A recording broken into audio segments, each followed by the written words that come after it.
Hello guys, मेरा नाम है हिमांशु और आप देख रहे हैं रेसल अलर्ट। सो गाइस, जैसा है कि इस वीक के स्मैकडाउन में तो रोमन रेंस ने पूरी की पूरी इस न्यू ब्लड लाइन को डिस्ट्रॉय कर रख दिया। बट क्या अब रोमन रेंस का होने वाला है कुछ और टारगेट, बिकॉज WWE ने कर दिया है उनसे रिलेटेड कुछ बड़ा कंफर्म। तो वो क्या कुछ थिंग है, आज की इस वीडियो में मैं उसी के बारे में करने वाला हूँ बात। लेकिन इससे पहले मैं आप सबको बताना चाहता हूँ कि बेस्ट इन बर्लिन के लिए कौन सा बड़ा मैच हो चुका है ऑफिशियल। इसके अलावा स्मैकडाउन के बाद रोमन रेंस के साथ क्या कुछ हुआ ब्लड लाइन पर अटैक करने के बाद। तो गाइस, सबसे पहले हम स्मैकडाउन के बाद से जुड़ी अपडेट के बारे में कर लेते हैं बात। तो आप सभी को पता है इस वीक के स्मैकडाउन में रोमन रेंस हमें देखने को मिलने वाला है। ये चीज ऑफिशियल थी, बट बिल्कुल एंड में WWE ने रोमन रेंस का सेगमेंट किया बुक, यानी कि सोलो सिक्वा ने जब उन्हें कॉल आउट किया था तब लगभग 6 मिनट के आसपास बचे थे स्मैकडाउन को एंड होने में। लेकिन उन 6 मिनटों में रोमन रेंस ने वो चीज कर दी जो कि हम सब देखना चाहते थे। बिकॉज सबसे पहले तो आकर उन्होंने टामा टोंगा टांगा लोहा दोनों पर किया अटैक। फिर वो सोलो सिक्वा के सामने रिंग में जाते, उन्हें लगाते सुपरमैन पंच, बट जब वो स्पीयर लगाने जाते तो उन्हें टांगा लोहा बाहर निकाल लेते। लेकिन उसके बाद दोनों टोंगास पर रोमन रेंस ने काफी बुरी तरह से किया अटैक, यानी कि स्टील चेयर से,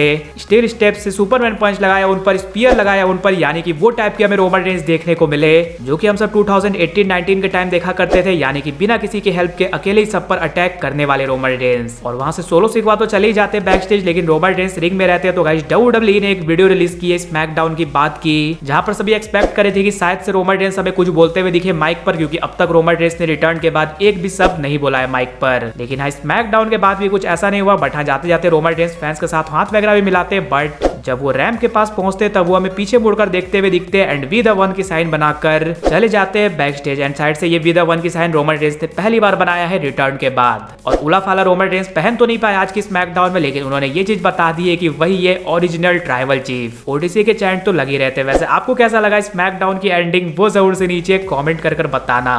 इसके बाद नेक्स्ट बात कर ली जाए कि बेस्ट इन बर्लिन के लिए WWE ने एक और कौन सा बड़ा मैच कर दिया है ऑफिशियल। तो आप सभी को पता है गुंथर वर्सेस रैंडी ऑर्टन का वर्ल्ड हेवीवेट चैंपियनशिप का मैच ऑलरेडी हो चुका है ऑफिशियल इस प्रीमियम लाइव इवेंट के लिए। एंड ट्रिपल एच ने हम सभी के साथ बेस्ट इन बर्लिन की पोस्टर भी शेयर की, जिसमें हमें गुंथर फीचर होते हुए दिख रहे हैं, यानी कि शायद से गुंथर का मैच ही मेन इवेंट करने वाला है। बट इस वीक के स्मैकडाउन में हम सभी एक्सपेक्ट करे थे कि कोडी रोड्स का हमें कोई चैलेंजर पता चलते हुए दिखेगा और केविन ओवेंस भी हमें चैलेंज करते हुए दिख सकते हैं कोडी रोड्स को। ऐसा हम सबने सोचा तो था, लेकिन ये नहीं सोचा था कि भाई कोडी रोड्स सामने से हमें चैंपियनशिप मैच ऑफर करते हुए दिखेंगे। यानी कि केविन ओवेंस सामने से मना कर रहे हैं कि उन्हें मैच नहीं चाहिए, लेकिन कोडी रोड्स स्टिल जाकर एडम पियर्स से बात कर रहे हैं इस मैच के लिए। और जब केविन ओवेंस को पता चलता है कि अगर उन्हें ये मैच नहीं मिलेगा तब रोमन रेंस को मिल जाएगा, देन वो इस चैलेंज को कर लेते हैं एक्सेप्ट, यानी कि Cody Rhodes versus Kevin Owens का अनडिस्प्यूटेड चैंपियनशिप का मैच हो चुका है ऑफिशियल। वैसे आपके अकॉर्डिंग कोडी रोड्स के लिए बेस्ट चैलेंजर कौन हो सकता था बेस्ट इन बर्लिन में, वो जरूर से नीचे कमेंट कर बताना।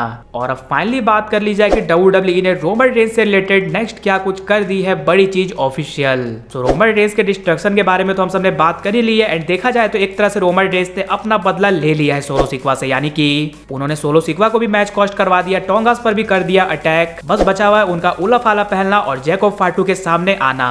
अब जैकोब फाटू तो इंजर्ड है, काफी डाउट है कि ये इंजरी रियल है या फिर स्टोरी लाइन वाली है, because Roman Reigns and Jacob फाटू को अभी WWE थोड़ा दूर रखना चाहती है। लेकिन गाइस, WWE ने कर दिया कुछ ऐसा कंफर्म जिसे सुनकर आप सब होने वाले हो काफी ज्यादा खुश, बिकॉज हम सभी को लग रहा था कि रोमन रेंस ने समर स्लैम में आकर और आज की स्मैकडाउन में आकर तो अपना काम कर ही लिया। अब शायद से वो हमें WWE में फिर से ब्रेक लेते हुए दिखेंगे, यानी कि एक दो स्मैकडाउन मिस करते हुए दिखेंगे। बट गाइस, ऐसा कुछ नहीं होने वाला। नेक्स्ट वीक के स्मैकडाउन के लिए भी WWE ने रोमन रेंस को कर दिया है कंफर्म, यानी कि नेक्स्ट वीक के स्मैकडाउन में भी आप सबको OTC रोमन रेंस देखने को मिलने वाले हैं। और ये बात साफ है, नेक्स्ट स्मैकडाउन में होने वाला है और भी कुछ बड़ा, यानी कि इस वीक के स्मैकडाउन में भले हमें सिर्फ डिस्ट्रक्शन देखने को मिला, लेकिन नेक्स्ट वीक के स्मैकडाउन में हमें स्टोरी लाइन आगे बढ़ते हुए दिखने वाली है। वही बात कर ली जाएगी क्या बेस्ट इन बर्लिन में हमें रोमन रेंस का मैच देखने को मिलने वाला है। देन बेस्ट इन बर्लिन उतना भी बड़ा इवेंट नहीं है, यानी कि शायद से WWE solo सिक्वा versus Roman Reigns का मैच बेस्ट इन बर्लिन में नहीं करवाएगी, यानी कि मे बी रोमन रेंस हमें बेस्ट इन बर्लिन का प्रीमियम लाइव इवेंट मिस करते हुए दिख सकते हैं, या फिर उनका और कोई मैच देखने को मिल सकता है। और सोलो सिक्वा के अलावा और कोई अगर रोमन रेंस का मैच हो सकता है तो वो हो सकता है उनके ब्लड लाइन मेंबर्स के साथ, और उनके ब्लड लाइन मेंबर्स के पास आप सब जानते ही हो टैग टीम चैंपियनशिप भी है, तो ऐसा भी हो सकता है नेक्स्ट वीक के स्मैकडाउन में हमें रोमन रेंस के साइड पर कोई आते हुए दिख जाए। वो मे भी हो सकते हैं जिमी ऊसो, वो मे भी हो सकते हैं जे ऊसो, और वो दोनों जाते हुए दिखे टैग टीम चैंपियनशिप के लिए। और जे उसो को तो लोग पसंद करते ही थे एंड रोमन रेंस को भी आप सब देख सकते हो कितना कमाल का रिएक्शन मिल रहा है। तो आप सब सोच ही सकते हो अगर जे उसो एंड रोमन रेंस अभी टैग टीम की तरह स्मैकडाउन में काम करते हैं तो इस टीम को कितना कमाल का रिएक्शन मिलने वाला है। इसलिए आप सब कह सकते हो रोमन रेंस जब लगातार स्मैकडाउन में आ रहे हैं तो इसके चांसेस डेफिनेटली से रहेंगे कि Roman Reigns best in Berlin में करने वाले हैं कम्पीट। एंड अगर वो कम्पीट करते हैं तो उनका कोई टैग टीम टाइप हमें मैच देखने को मिल सकता है। और कोडी रोड्स को तो WWE ने एक तरह से रोमन रेंस से दूरी कर दिया उनका अनडिस्प्यूटेड टाइटल मैच ऑफिशियल कर यानी कि अब कोई अगर रोमन रेंस का साथ दे सकता है तो वो है उनके ओजी ब्लड लाइन के मेंबर्स। लेकिन आप सब मुझे ये कमेंट कर जरूर से बताना है कि अगर Roman Reigns tag team championship के लिए जाते हैं देन आप क्या चाहते हो रोमन रेंस का पार्टनर कौन हो। इसके अलावा अगर वीडियो पसंद आएगी तो वीडियो को भी लाइक कर दीजिए और चैनल को सब्सक्राइब करने के साथ साथ उसके बगल वाले बेल आइकन को भी जरूर प्रेस कर दीजिए। तो मिलते हैं गाइस अगली वीडियो में।